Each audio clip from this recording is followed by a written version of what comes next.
Hi, ഇന്ന് നമ്മൾ ഉണ്ടാക്കാൻ പോകുന്നത് കപ്പയും സ്വീറ്റ് പൊട്ടറ്റോയും വെച്ചിട്ടൊരു ഐറ്റമാണ്. എളുപ്പമാണ്. അപ്പം കപ്പ ജസ്റ്റ് വേവിക്കാൻ വെക്കാം. കപ്പയും സ്വീറ്റ് പൊട്ടറ്റോയ്ക്ക് രണ്ട് വേവായതുകൊണ്ട് തന്നെ രണ്ടും സെപ്പറേറ്റ് ആയിട്ടാണ് വേവിക്കുക. വേവിച്ചതിന് ശേഷം ഒരു ചട്ടി വെക്കുക, അതിൽ കുറച്ച് എണ്ണ ഒഴിക്കുക.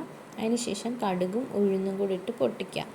പൊട്ടിന് ശേഷം നമ്മൾ കുറച്ച് ചെറിയ ഉള്ളിയും പച്ചമുളകും വെളുത്തുള്ളിയും ഇച്ചിരി സവാളയും കൂടെ അരിഞ്ഞ് വെച്ചിട്ടുണ്ട്. അത് ഇതിൻ്റെ അകത്തിട്ട് വാട്ടുക. നല്ലവണ്ണം വാടി വരുന്നത് വരെ നമ്മൾ വാട്ടിക്കൊടുക്കാം. ലേശം ഉപ്പ് അതിൻ്റെ അകത്തിടുക. ഓൾറെഡി നമ്മൾ കിഴങ്ങ് പുഴുങ്ങാൻ വെച്ചിട്ടുണ്ടായിരുന്നല്ലോ, അതിലെല്ലാം ഉപ്പ് ചേർത്തിട്ടുണ്ട്. അതുകൊണ്ട് തന്നെ ലേശം ഉപ്പ് മതി. ഇതൊന്ന് വാടി വരുന്നവരെ നമ്മളിങ്ങനെ വാട്ടിക്കൊണ്ടിരിക്കാം. വാടി വന്നതിന് ശേഷം ലേശം കരിവേപ്പില അതിലേക്ക് ഇട്ട് കൊടുക്കാം. എന്നിട്ട് വീണ്ടും വാടാൻ വേണ്ടി വെച്ച് കൊടുക്കാം. ഏകദേശം ഒരു പരുവായി വരുന്നവരെ നമ്മളിങ്ങനെ വാട്ടിക്കൊണ്ടിരിക്കണം.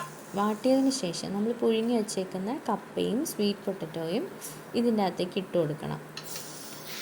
രണ്ടും ഒരുമിച്ച് തന്നെ ഇട്ട് കൊടുക്കാം, പ്രശ്നമൊന്നുമില്ല. രണ്ടും ഒരുമിച്ച് ഇട്ട് കൊടുത്തതിന് ശേഷം നമുക്ക് നന്നായിട്ടൊന്ന് യോജിപ്പിച്ചെടുക്കാം. ഒരുപാടിട്ട് മിക്സ് ചെയ്യേണ്ട, നല്ലോണം ഉടഞ്ഞു പോകും.